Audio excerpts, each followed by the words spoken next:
Senator Babet. Thank you.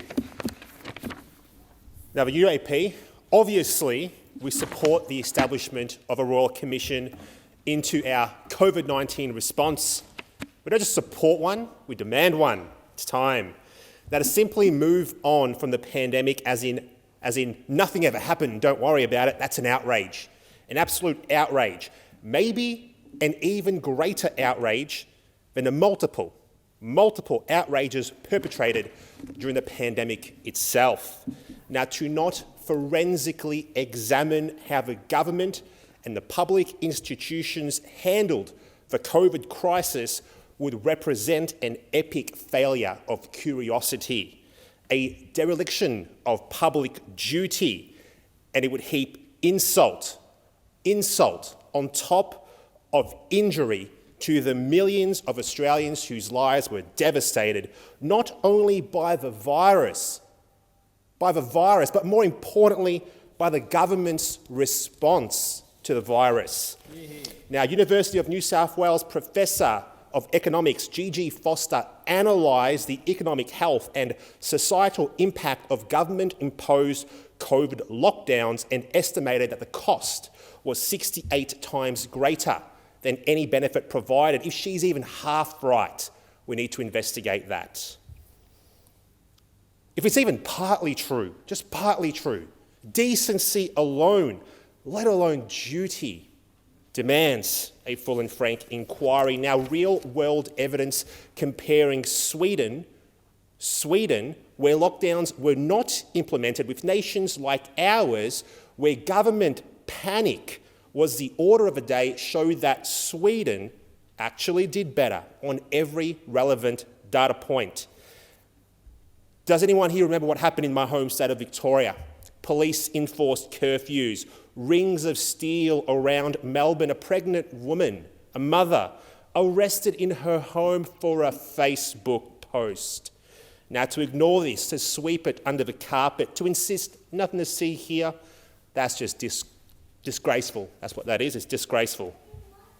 Now, I could go on and on with more examples and more evidence that the state and the federal governments, first driven by fear, first of all by fear, and then drunk on power, hurt and harmed citizens with their manic COVID response.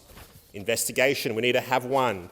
And that's to say nothing, obviously, of vaccine mandates which threatened free men and women with punitive measures, effectively turning them into second-class citizens, destroying so many livelihoods, breaking up families. If they declined what? A drug that has since proven to be what? I don't know, less than effective, let's put it nicely, less than effective, in some cases dangerous. Worse, now we're seeing the overwhelming evidence of these injuries that were caused by these mandates. Are we not the least bit curious? Do we not care even a little bit?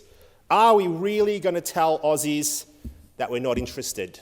We're disinterested in finding out any truths. We must investigate. We must learn lessons.